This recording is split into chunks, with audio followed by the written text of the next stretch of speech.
Indonesia adalah salah satu negara paling berwarna di dunia.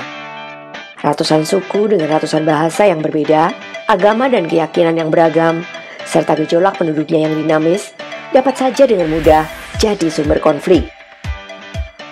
Peran menjaga keamanan dan ketertiban di tengah masyarakat mustahil jika hanya bertumpu pada Polri saja.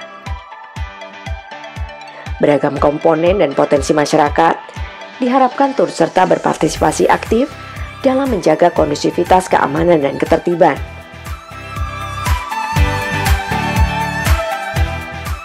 Pembinaan, pendampingan, dan koordinasi beragam potensi masyarakat dalam menjaga aman dan tertibnya lingkungan menjadi tanggung jawab Direktorat Pembinaan Potensi Masyarakat atau Ditbin-Potmas. Direktorat ini berada di bawah Korps Pembinaan Masyarakat Badan Pemelihara Keamanan Polri. Di direktorat ini dibahas beragam strategi untuk meningkatkan kinerja dan sinergi dengan berbagai potensi masyarakat. Kajian-kajian terkait potensi masyarakat, peningkatan profesionalitas, standarisasi hingga evaluasi kinerja menjadi tugas dan tanggung jawab direktorat ini.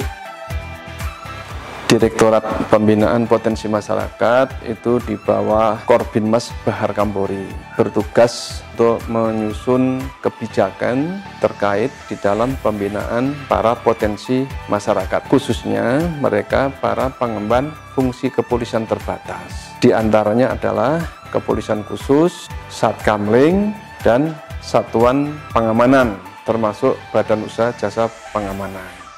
Dari sinilah lahir berbagai kebijakan-kebijakan yang akan diimplementasikan oleh satuan wilayah, seperti aturan seragam, kurikulum pembentukan standarisasi kompetensi, hingga pengaturan upah dan jenjang karir, termasuk pengaturan perusahaan-perusahaan terkait alidaya maupun asosiasi-asosiasi yang memayungi profesi ini.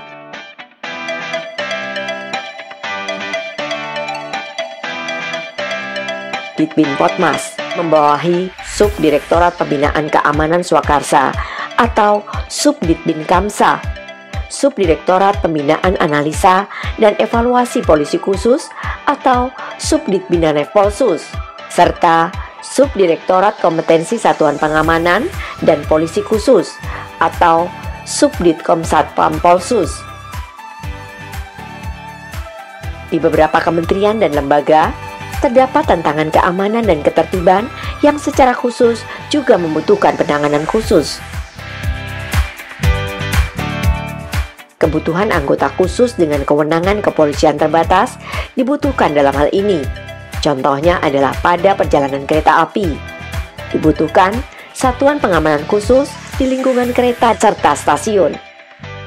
Tugas ini diemban oleh polisi khusus kereta api. Pembentukan, pembinaan, dan evaluasi kinerja mereka menjadi wilayah kerja Ditbin-Potmas melalui Satuan Wilayah Polri. Contoh lain adalah Polisi Kehutanan. Saat ini, ada 2 kementerian atau lembaga yang mempunyai Satuan Polisi Kehutanan, yaitu Kementerian Lingkungan Hidup dan Kehutanan atau KLHK, serta Perusahaan Umum Kehutanan Negara atau Perum Perhutani. Dalam menjalankan tugas pokoknya, yaitu perlindungan dan pengawasan hutan di wilayah yang menjadi area tugasnya, Polisi Kehutanan mendapat pembinaan dari Polri. Di lembaga pemasyarakatan, terdapat polisi khusus yang berwenang melakukan tugas kepolisian terbatas di lingkungan lapas. Mereka bertugas menjaga kondusivitas keamanan dan ketertiban lapas, mulai dari pintu masuk hingga sel tahanan. Kementerian Pendidikan dan Kebudayaan mempunyai Satuan Polisi Khusus Cagar Budaya.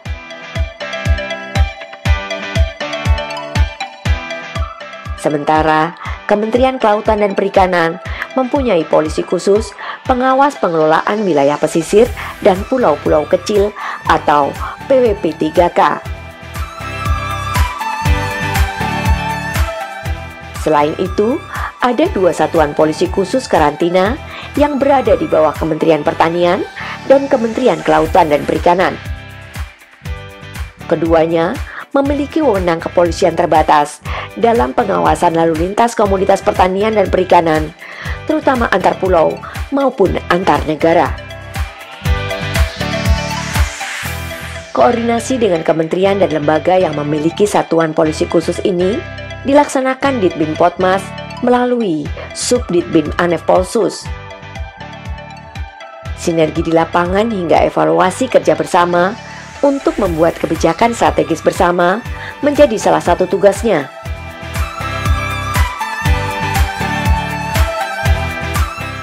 Sementara dalam pengoperasian, masing-masing kepolisian khusus ini menginduk di KL mereka masing-masing. Kurikulum pelatihan untuk anggota Satpam dan kepolisian khusus sudah kita lakukan perbaikan-perbaikan sesuai dengan SKKNI yang telah ditentukan dari Kementerian Tenaga Kerja.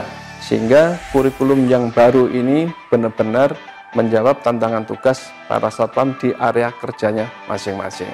Kemudian regulasi-regulasi lain diantaranya adalah Perpol nomor 4 tahun 2020 tentang pengamanan swakarsa. Ini juga menjadi penting karena perubahan-perubahan yang sangat dinamis sehingga perlu dilakukan penyesuaian-penyesuaian dengan tuntutan tugas.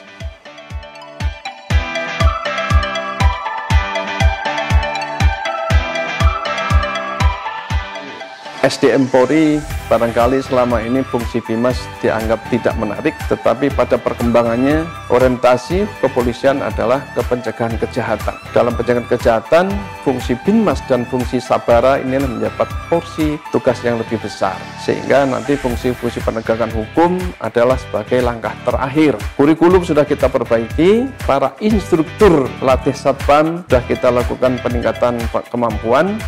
Nanti pada tahapan berikutnya akan kita lakukan uji sertifikasi sehingga para instruktur ini benar-benar kompeten dan mendapatkan pengakuan kompetensinya melalui uji kompetensi. Semua rangkaian kebijakan yang keluar dari meja kerja Ditbin Potmas bermuara pada satu hal, yaitu terjaganya kondusivitas keamanan dan ketertiban di tengah masyarakat. Kepolisian akan selalu hadir mendampingi mereka, menyelenggarakan kegiatan sehingga lingkungan atau tempat tinggal mereka benar-benar aman, bebas dari gangguan, sehingga warga masyarakat dapat beristirahat dengan tenang, tidur dengan nyenyak, beraktivitas juga akan dapat berjalan dengan baik, lingkungannya benar-benar aman, tidak ada gangguan suatu apapun. Harapannya, masyarakat dapat beraktivitas dengan tenang, beristirahat tanpa was-was, hingga pada akhirnya terwujud Indonesia yang selalu damai, aman, dan tertib.